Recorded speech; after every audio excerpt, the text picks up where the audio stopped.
Cheers, guys. Epix 911, welcome to the Monday, June 5th, 2017 edition of VR News. A few things to talk about today. Want to start with a story that I got completely wrong. So my speculation was that Palmer Luckey was going to start up another virtual reality company.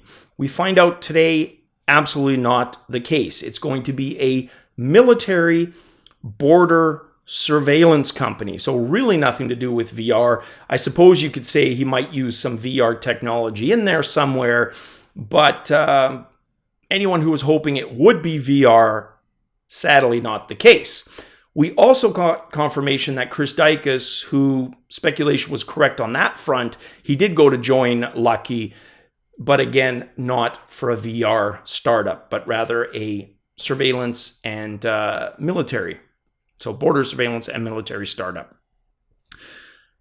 which is kind of the point that I lose interest. I was interested as long as it was VR. The rest of it, wish the guy luck and all, but of no real interest to me.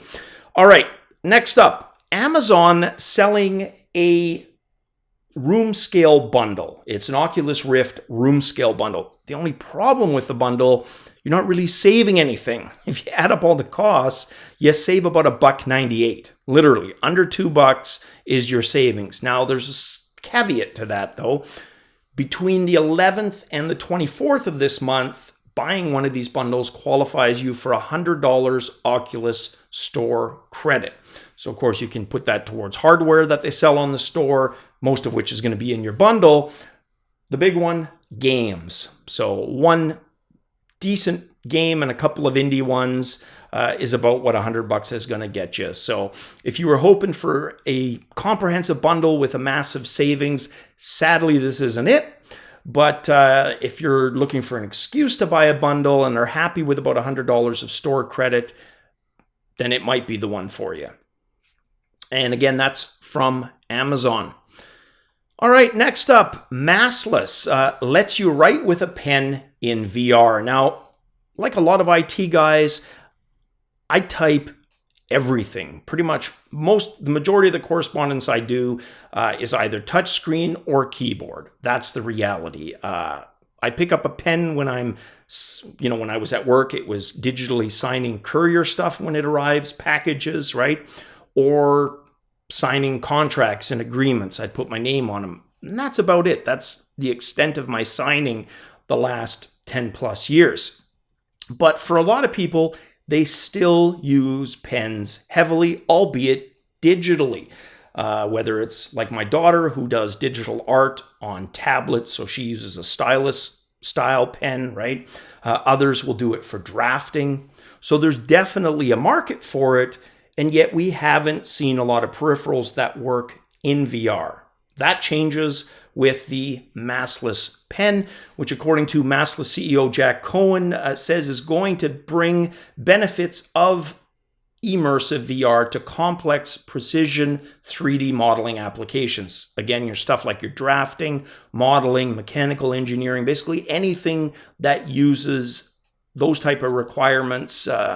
Really, we just need the apps for the hardware now available. And it's supposed to be very, very accurate, precision up to 0.05 millimeters. So very accurate. Again, the Massless pen. All right, next up, actually the next three stories, all Apple related, some announcements made at the conference today. Of course, the big one is High Sierra, which is going to be the follow-up operating system for Apple. Well, word today that Metal, which is one of the APIs for High Sierra, is going to support virtual reality. Now, the issue with that is there's really no graphic cards yet to support that. So the API might, but if there's no hardware there, what the hell are you going to use it with? Well, also announced today, 3 models of AMD Radeon Pro supposedly able to work with that. There are Radeon Pro 570, 575, and 580, each with up to 8 gigabytes of VRAM. supposedly able to power HTC Vive. They had a demonstration. We'll get on to that with the next story, where they basically demonstrated Unity and Unreal Engine with HTC Vive on an Apple. And that actually segues us into the next story, which exactly that, Steam VR soon supporting the Apple Mac platform. Now, they've been pretty tight-lipped. Most of what we've heard from Apple has had to do with augmented reality. We haven't heard a lot about virtual reality. Today, we've heard quite a bit. So what I've already mentioned with High Sierra, the Metal 2 graphics API, Unity Unreal, as well as 360-degree video editing for Final Cut Pro X. So lots of things there. Apple's Craig Federighi revealing all of those details today. Again, I would love to see benchmarks on those Radeon Pros. You wouldn't think they'd use them. I'm just curious where they rank, right? 290-wise, are we talking entry level? Are they a little above that? They're certainly not the highest end, I can tell you that for sure. But performance-wise, where do they fit in? I imagine as we move closer with that compatibility, we will see those tests. And then finally, the third story, basically the specs of the iMac Pro, which is going to be apparently the VR-ready iMac Pros. Very impressive, but so is the price, and we'll leave the price for last. So 18-core Xeon processors, 22 teraflops of graphics computation. I love when they throw out the teraflops, but not realizing people really just want to see gaming benchmarks, right? Because a lot of people, the teraflops doesn't mean much unless you back it up, right? So the Radeon Pro Vega GPU, we talked about 3 models.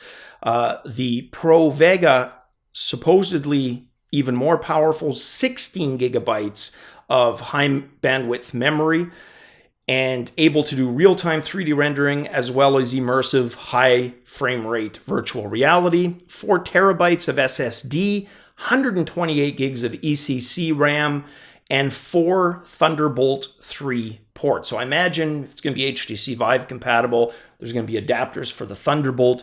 What I find strange between the Xeon and, of course, the other stuff like the ECC RAM, that's typically stuff you would find on a server. So on the one hand, it seems almost, like a server spec-wise, and yet that's kind of their VR station. It's a dual identity that bothers me a little bit until we find out more. What I can tell you until such time is the price of this behemoth.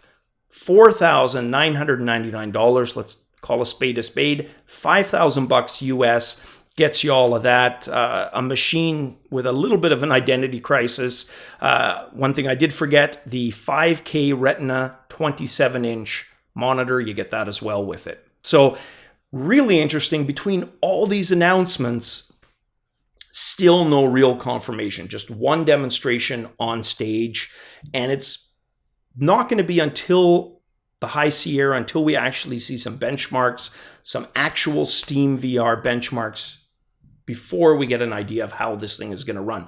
And like I said earlier, $5,000 to power it, that's at the high end, right? At the high end, possibly only giving you entry to mid-level VR capabilities. I don't know how well that's going to do. Richie Riches and big spenders, sure, but your average Apple Mac person, is that going to suddenly make them go VR? Probably not. Not at that price. Super cost prohibitive. All right, guys, that's it for the news on this Monday. Hope the week is starting off right for you guys. As always, cheers.